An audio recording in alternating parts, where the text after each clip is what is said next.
من قام رمضان ایمانا و احتسابا غفر له ما تقدم من ذنبہ۔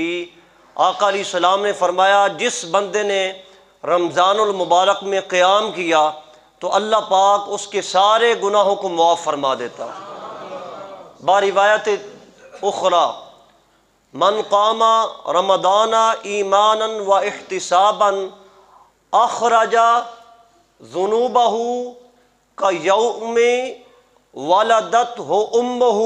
جس بندے نے رمضان میں قیام کیا وہ اس دن کی طرح ہو جائے گا گویا کہ اس کو ماں نے آج جنا ہے۔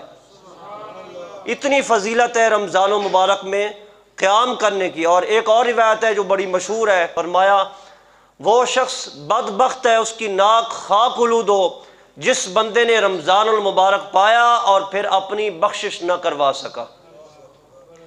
اتنی فضیلت ہے رمضان المبارک کی۔ اللہ پاک ہمیں رمضان کی راتوں میں قیام کی توفیق نصیب فرمائے۔